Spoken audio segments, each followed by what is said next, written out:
Olá, seja bem-vinda, bem-vindo ao Folha Entrevista. Neste vídeo vamos falar sobre a eleição municipal aqui em Londrina, explicar a situação das candidaturas indeferidas a prefeito e também uma análise da reta final de campanha. Nosso convidado é o advogado Alexandre Melati, que é membro da Comissão de Direito Eleitoral da OAB aqui de Londrina. Obrigado, Melati, mais uma vez pela sua participação. Obrigado, Diego, pelo convite. É sempre uma honra estar com você aqui, com todos vocês, para falar um pouquinho de política, eleições, né? Ainda mais num ano aí de eleição municipal. Exato, e um ano atípico, né?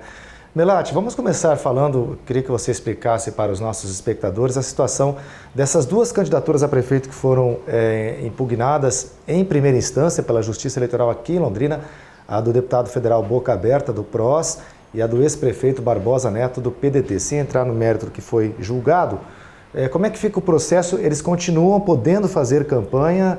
Eu queria que você explicasse essa situação, por favor. Exato.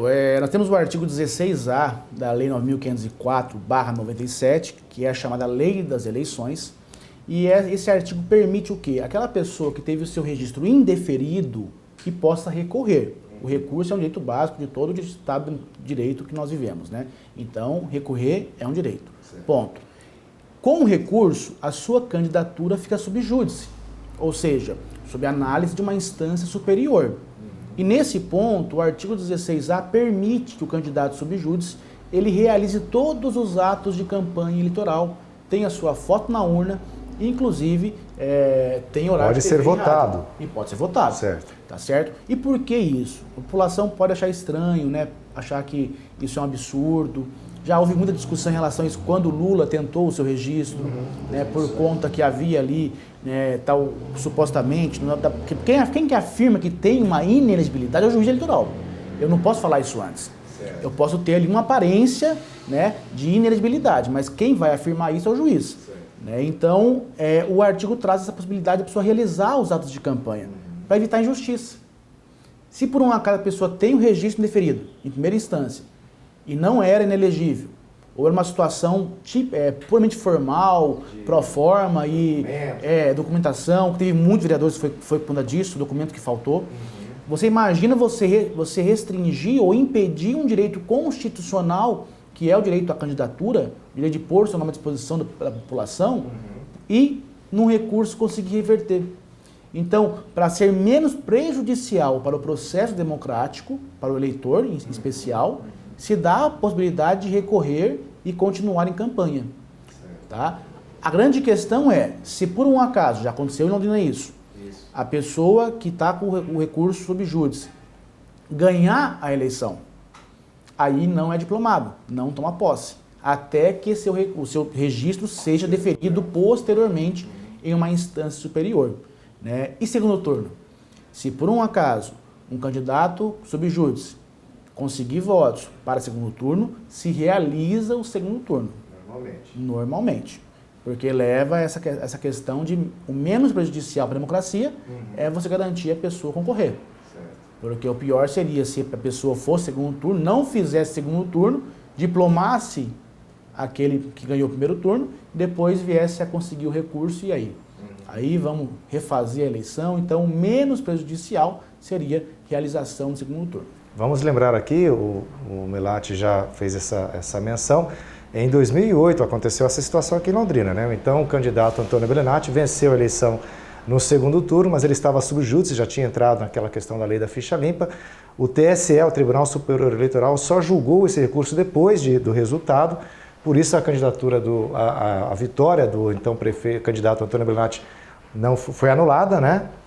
Ele não foi diplomado, como o Melati mencionou, e aí houve a necessidade de um terceiro turno aqui em Londrina, que foi realizado somente no ano seguinte, em 2009.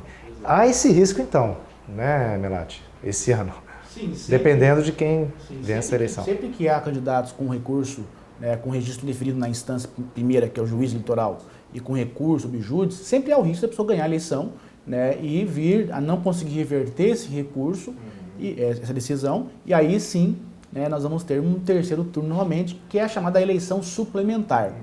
Então, é uma garantia na lei, logicamente, até o caso do ex-prefeito Belinatti, Antônio Belinatti, foi um paradigma na justiça, porque um pouquinho antes tem uma decisão em relação a um governador de estado, que aconteceu a mesma coisa, e assumiu o segundo colocado. Né? Mas no caso do Antônio Bellinati, não. Começou a se iniciar essa corrente, né, que depois virou lei, que é em relação à eleição suplementar. Então, houve esse paradigma, né, e também em relação a alguns casos de vereadores, você, eleitor, vai ver o seguinte, aquela pessoa que está sob júdice como vereador, quando vier a apuração dos votos no TRE, vai aparecer zerado o voto. Não é porque a pessoa não fez votos, é porque está sob júdice. Então, os votos ficam ali zerados até que o seu recurso seja deferido. Certo. Daí, se for deferido, a validade dos votos ficam válidos. Né? E em 2008, o Antônio Bellinati disputou o segundo turno com o Luiz Carlos Rauli, não foi isso? Isso. E o Barbosa Neto havia ficado em terceiro lugar. Ou é o contrário, alguma coisa assim. Isso. Bom, enfim. Aí, como foi a vitória do Antônio Bellinati foi cancelada, foi anulada, houve um terceiro turno com o Luiz Carlos Rauli e com o terceiro colocado, o Barbosa Neto. Ou com o Barbosa, que foi o segundo, agora eu não estou me recordando, mas enfim. Bellinati, Rauli, depois Barbosa. Foi isso mesmo, né? Isso. E o Barbosa Neto, que havia ficado em terceiro, disputou o terceiro turno com o Luiz Carlos Rauli, acabou sendo eleito em 2009.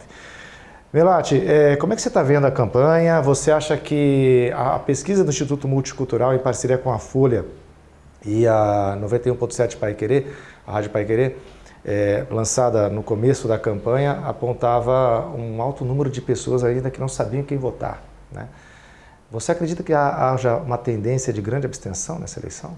Olha, se espera sim um aumento da abstenção, e temos que diferenciar a abstenção de voto nulo e branco, né?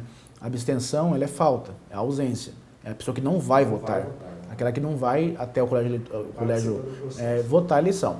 O voto nulo e branco são votos que as pessoas têm o direito de escolher. Se eu não me vejo representado por nenhum candidato, é direito dela escolher o branco ou o nulo. Tá? E o branco e o nulo não tem diferença nenhuma, porque eles não são contabilizados para efeitos de eleição, de vitória. Né? Então, há uma tendência de aumento da abstenção, de ausência, mas também há uma tendência de aumento de voto nulo e branco. Certo. Então, isso reduz o quê? Os votos válidos, que são os votos contabilizados, e isso acaba influenciando no quociente eleitoral, que é aquele númerozinho ali que sai, que todos os partidos, candidatos ficam loucos para tentar descobrir o número, tentar fazer uma estimativa, porque é esse que vai falar quantas cadeiras cada partido vai fazer. No caso da Câmara, por exemplo. Exatamente. Né? Então, influencia muito o voto nulo branco e a abstenção no processo democrático.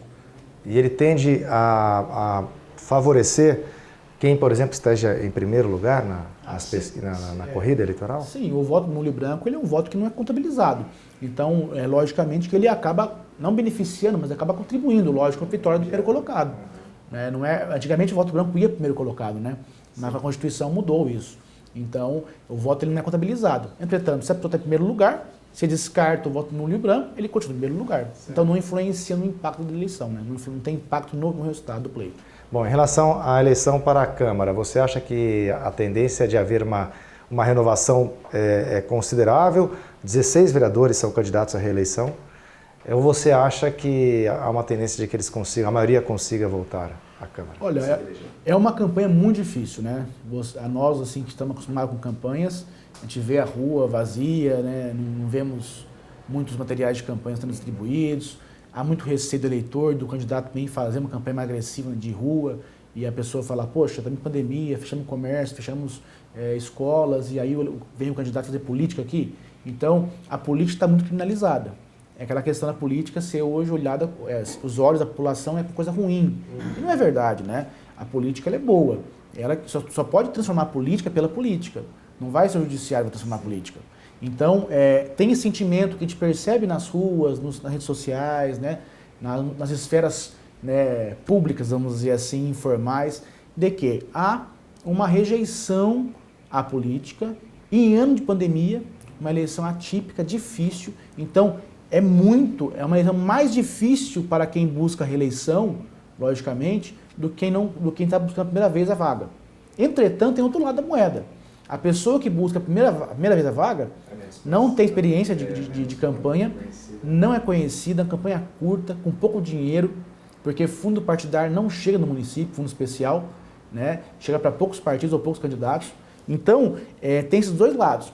É difícil prever o que vai ser, mas de fato quem busca a reeleição, até para cargo executivo também, né? Não só para legislativo, também os prefeitos das cidades vizinhas estão sofrendo muito com a reeleição, por quê? Por conta da pandemia.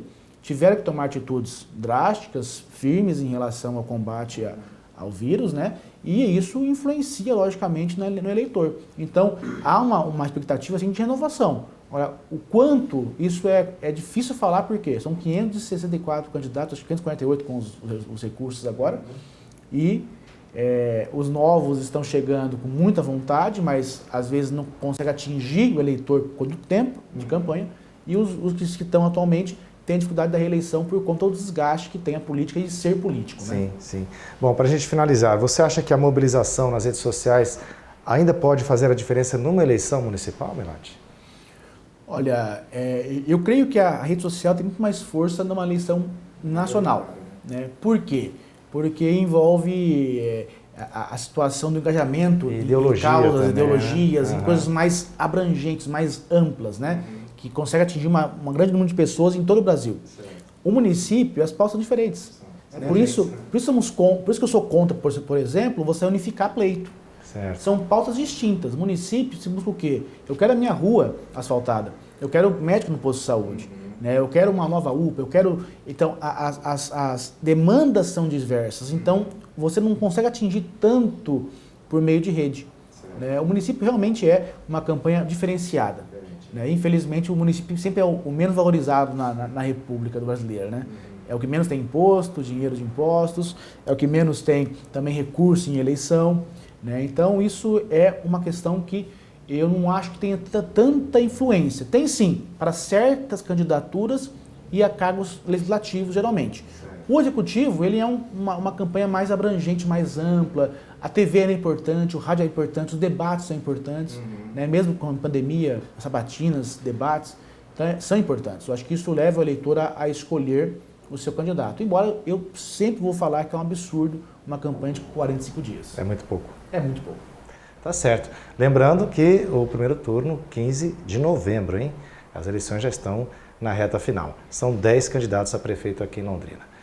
Melati, muito obrigado pela sua participação mais uma vez no Folha Entrevista. Obrigado, Diego. Se você gostou desse vídeo, curte, comente e compartilhe.